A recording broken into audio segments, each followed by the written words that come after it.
SEN 嘅人數咧，其實升得太犀利。對比過往10年嘅數字咧，如果淨係講中學嘅數字嚟講咧，其實大概咧約莫係升咗98%。Snelly 嘅核心理念，除咗幫 SEN 嘅群體之外咧，我哋好想幫佢哋周邊嘅一啲照顧者嘅家長、老師，亦都係。咁呢個亦都係我哋嘅初心咯。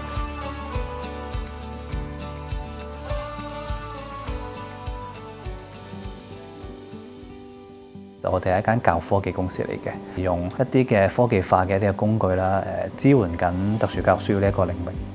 Snelly 其實就係2個字組成 ，Snell and Study 啊嘛，就好似蝸牛咁樣，好有耐性咁啊，逐步堅毅咁去到我哋需要去嘅一個目標啊方向咁樣。香港其實好少會即係有一啲公司會同時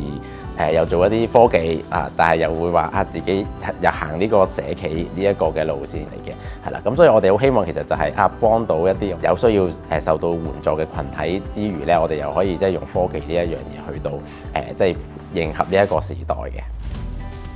咁所以有好多唔同嘅交流咧，睇住咧Snelly 嘅發展咧係好貼地。點樣可以知道個學生係參與緊啲咩活動，然後我哋點樣幫佢做一個規劃啊？咁呢啲我哋而家都做到啦。我更加欣賞嘅咧就係 Snelly 佢唔單止係一個淨係處理數據嘅平台，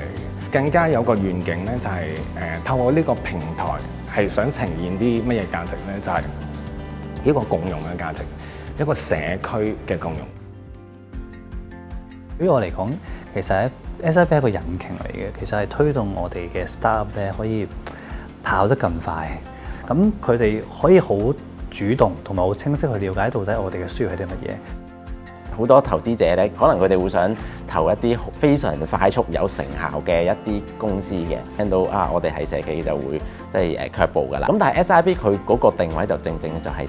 支援我哋呢一種社企NGO 咁樣。SIP 嗰個形式就即係似大家都係一家人，即係大家就可以交流我哋嘅意見啦，睇下有乜嘢可以合作啦咁樣。學生喺佢哋困境或者障礙入邊咧，得到合適嘅照顧，得到支持嘅情況底下咧，佢哋一樣有成就。咁亦都好希望即係社會唔同嘅界別嘅人士，亦都可以多多關注SEN 嘅群體同埋家長呢一群體。咁希望可以俾到多啲嘅支持鼓勵佢哋，等佢哋覺得自己唔係自己一個嘅，其實佢哋身邊有好多同路人嘅。